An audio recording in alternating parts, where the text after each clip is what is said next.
Армысыз қазақ елі, баршаңызға Алланың сәлемі болсын. Небір сұрақтар қояды елдер, небір қисық сөздер қояды. Соның ішінде бүгін бір түс көрдім да. Анам туралы жазбаппын мен еш уақытта. Бір-екі сөз айтқандарын, аманаттарын бірдеңелер болмаса. Мен негізі үйдің кенжесі болған соң ба, кішкене еркелігім болды ма, маған өмірі анам бірдеңке айтқан емес. Міндеттеген емес маған бірдеңке. Өмірімде 3 ағрез айтыпты. 3 аманат. Ең біріншісінде мен Түркістанға баруым керекпін. Апара аласың ба деді. Жасы келген кісі ғой. Апарайын дедім. Бірақ ол кісі топпен емес, мен өзімді жеке дара, мен айтқан жерлерге алып бар деді. Орындадым, алып барып келдім. Келген соң маған мынандай бір сөз айтты. Мен әкемнің басына тас қоюым керек деді. Ол кісінің әкесі соғыстан келмей қалған кісі, бірақ шешемді асыраған кісі шешемнің ағасы, әкесінің ағасы. Оның өздерінің балалары бар ғой дедім, жоқ. Менің басыма көк тасты сен қоясың деген. Мен қоюым керек деді. Жарайды дедім. Көк тасты дайындап, бәрін әкеліп, машинаға салып, жүр кеттік, дайын деп келген кезінде шешемнің бір ауыз сөз айтқаны. Саған атақ керек па? Мансап керек па? Жоқ, менің разылығым керек па деді. Енді разылығыңды берсең болды ғой дедім. Онда мен бұл тасты алып, мен бауырым үйіне барам деді. Бауырым үйінен бауырым қойған болып есептеледі. Шешемнің асыраған әкесінің баласы ғой. Есептеледі, үніңді шығармайсың деді. Болды дедім. Сөйтіп, әкесінің басына тас қойып бірін асыраған әкесін. 3-ші сөз бір ағрез айтқан екен, өлерінің алдында. Мен олай да бұлай больницадан өтіп кетсем, бәрі ес жинап үлгермей қалады. Есіңде болсын, менің денеме, менің разылығым болсын десең, менің денеме бір пышақ тигізбе деді. Бәрі жазылып кетер, анау-мынау деп жүргенде мен дайындалдым. Өйткені ол кісі менің денеме бір пышақ тигізбе деді. Анамның 3-ші сөзі айтқан өтінішін орындадым. Пышақ тигізбедім. Енді біз ауылдан көшіп кеттік. Жақында түс көріме кіріп, менің өзімнің әкемнің үйін ал. Менің әкемнің үйін ал. Бүткіл Бесата, Ақбай, шешемнің туғандары аруақ сол жерде күтіп тұр. Қайтсең де сол үйді ал. Бұл менің әкемнің көршісі, оң жағында шешесінің үйі, орны. Ал деп қоймады. Барып келісіп, қол алысып шаттастық. Сол шыққан күні маған мынандай аян берді. Ас бересің,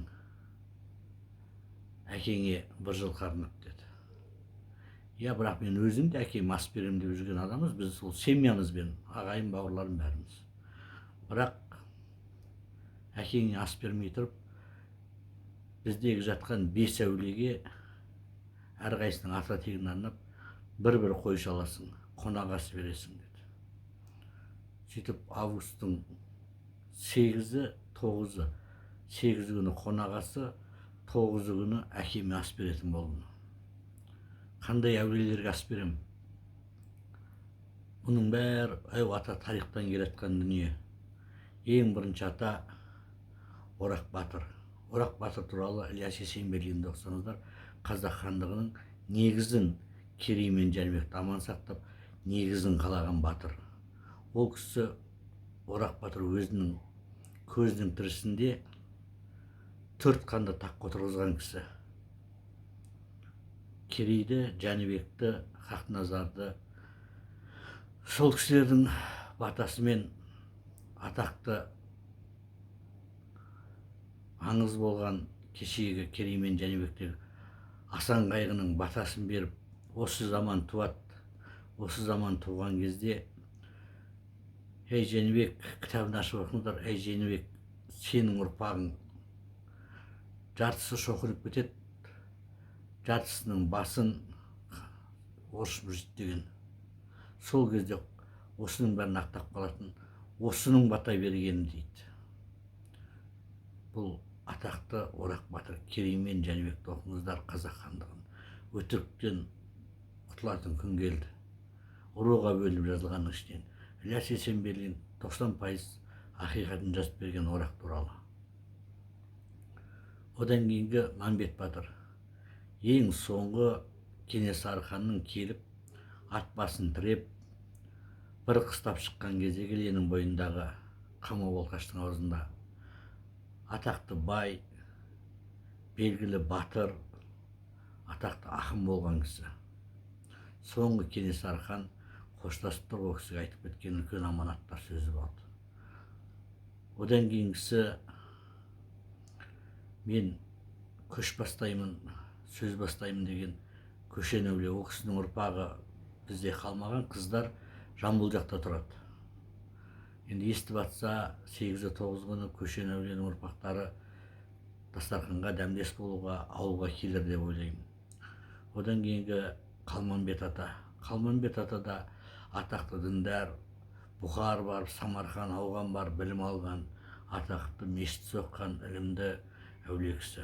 Одан кейін біздің Бесат Ақбайдың нағашы атамыз Райбек бақсы.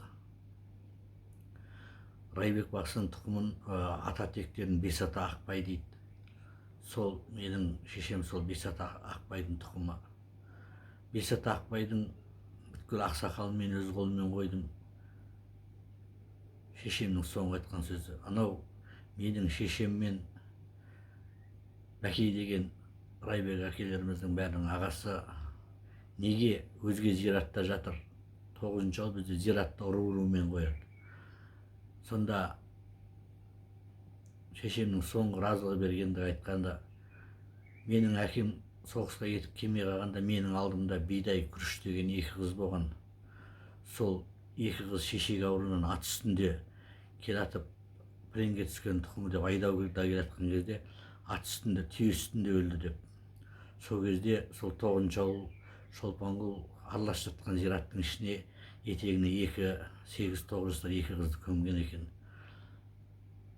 Бәкей әулие, бәрінен өтіп кеткен Бәкей әулие солай айтып, жалғыздың қызы өзгенің ішінде жатып, мен қалай ана неде өз бетімен, өз ұрумен жатамын, сол 2 қыздың қасына барып жатамын деген өзінің арманы болған екен. Және өлерінде сол жерге барып көмуін бұйырған екен. Кейін шешемнің шешесі сонда барып жатты. Сонда айтқаны шешемдің, менің әкемнің үйіне барып, ал менің әкем үйінде Бесат Ақбайдың бәрі күтіп отыр, аруақтары. Тас түйін болып, әкем Бұралқы Жақып әулие деген менің шығармам бар, айтқан ролигім бар. Сенің әкеңнің айтқаны бар еді, менің басымның атақтылығын, дәулеттігін көтеретін осы балам болады. Бүткіл менің басыма қазақтың исі жақсының бәрі келетін болады. Менің балам қарғадай болса да үлкен құрбандық шалады деген екен. Әрине мен әкеме жалғыз шалмаймын, бауырларымызбен бірігіп шаламыз. Бірақ айтқан екен, осы төңіректе жатқан әулиелердің бәріне бір-бір құрбандық шалса да 5-6 мал шалатын менің баламның әлі келеді. Сөйтіп барып қамау балқаштан соңғы дүние шығады деген екен. Сол асқа шақырам. Бүткіл әулиелердің бәрін аралаптым. 300-дің төренің де, қожаның да, қай ата тектің болсын басын барып тәуетіп келген екем. Бірақ күні бүгінге дейін атақты емшілер, мен көріп кел әулиемін дегендер, бақсымын дегендер, зікір салған кезде қараспанды айдап шығам, жын қуам деп жүрген бір бақсы біздің ауылға кіре алмаған екен. Шешемнен сұрайтынмын. Шешем айтатын, қалауы келіп сен дастархан жайғанда ғана келеді, оғанша біздің елге біреуі кірмейді. Өйткені бұл 1932 жылға дейін бұлттың ішіне бір дұшпан кіре алмаған. бұл Қамау Балқаш деген 1932 жылы мен тумай тұрған кезімде осы жерге салып орыстар жан-жақтан жолбарысты атып, елдің бәрін жалдап, осының ішіндегі бүткіл Қамау Балқаштың жолбарысын бәрін атқызып барып, бірақ кірген екен. Сонда 80-ші жылдардың ішінде ғана өзге ұлттар біздің ауылға кірген екен. О да көп те болған жоқ. Сондықтан бұл қазақтың даласына біткен жақсылық. Бұл жер тұзды су мен тұщы су араласпайтын өте киелі орын. Осы жерде көзге көрінбеген, ешкім білмейтін 7 әулие бар. Сақтан, оның адам аты Хауатаның етегінен өткен ұлы әулиелер бар. Сондықтан бұл жерге ешкімді кіргізбейді. Әкеңді жынды деп қалжыңдайтын, бірақ әкеңнің соңғы айтқаны осы балам ғана дастархан жайғанда кіреді, оғанша кіре алмайды деген екен. Сондықтан мен бақсымын, мен қобызшымын, мен бимін, мен тарихшымын, мен білгірмін, данамын дегендеріңіз, сенгендеріңіз өздеріңізге келіңіздер. Мен 8 күні таңғы сағат 7-де Қаскелеңде Ұзынағаш Үшқоңыр деген автостанцияда мен сол жерге 3-4 автобус қоям. Әрине төлеп келесіздер. Ниет қылам. Өзім бара алмасам да садақам барсын, құрбандығына ниетім барсын, дастарханым барсын деп салып атқан елдер болса білесіздер. Менің телефонымда, Каспийде де, халықта да сол, бірақ мынандай сала салып, болды, садақа бердім емес. Әрқайсыңыз салар кезде 7 ата бабаңызды, нағашы жұрт, қайын жұрт, тай жұрт дегендер бар, білетін шығарсыздар. Ер жігіт ол ата тек болады, 3 жұртын тауып алыңыздар. Ал еркек өзі ата тек болады. Солардың білгендердің аттарын салып, осы Қамау Балқаштағы үлкен асқа, үлкен дастарханға Құдай менің де аруағым сол жерге барсын деп саңыздар. Өйткені тас түйін болып аруақ жиылып, қара халық бірігіп, өткен өмірдегі қарғыспен алғысы кетіп, бұл қазақтың даласында бақыт орнаған, билік орнаған заман келді. Керек емес патшаға қарай жүгіріп, патша болам деп жүгіріп, керек емес креслоға жүгіріп, атақ іздеп, абырой іздеңіздер, береке іздеңіздер. Қазақ деген ел едік, түйедей. Аунаған жерімізде жұт болады, шөккен жерімізге құт қонатын. Бүгін біз түйе тұрмақ, атан түйеміз, бүгін ешкі сияқты болып кеттік. Қай жердің шөбі шүйген соны жеп ап, келесі жерге қашатын. Осының бәрі тоқтап, берекеміз асатын ұлы күнге келулеріңізді шақырамын. Мен анадан разылық, әкеден тумай жатып батамды ата баба аманатын арқалатып қойған кісімін. Мен ұлы дуакешпін. Түсініңіздер, дуа деген сөздің не екенін білмейді. Ұлы аманатты арқалаған адаммын. Бірақ елдер түсінбейді. Дуалауыз деген сөзді білет, бірақ оның ар жағын талдай алмайды. Айтқаным қабыл болған, қанша дүниені көрдім. Кешегі Қазығұрттың басына пирамида тіккен кезде де жолын ашамай айтқан адамдар болып ашып, басына аманатты орындап жеткен кезде кейіннен мені шетке itергендер болды. Кезінде Бозбияны сойып Қазақстан бойынша жүргенде кейіннен артынан кейін мені шектіргендер болды. Бірақ осы таңғалам, кімде-кім өзінің проблемасын шеше алмай қалса, маған келіп шешкізеді да, содан кейін мені дуакеш деп өздері қашып кететіндер болып жатыр да. Аманаттан өтіп алған соң. Сондықтан мен бәрі халыққа айтарым. Күш сынаспайық, бірлікке келейік. Сынасам деген адамдардың бәрін көрдім өмірде. Сынасу керек емес. Таза аруақпен жүрген адамдар дуа туралы әңгіме айтпайды, екінші сынасам деп айтпайды. Бірақ ұлы Түктібай әулиенің Ленің ар жағынан бер жағына қазақ үйді өткізіп алса, бер жағынан ары қарай өткізіп алған ұлы әулиелердің жатқан жеріне асқа шақырамын. Келіңіздер, бар болыңыздар ағайын.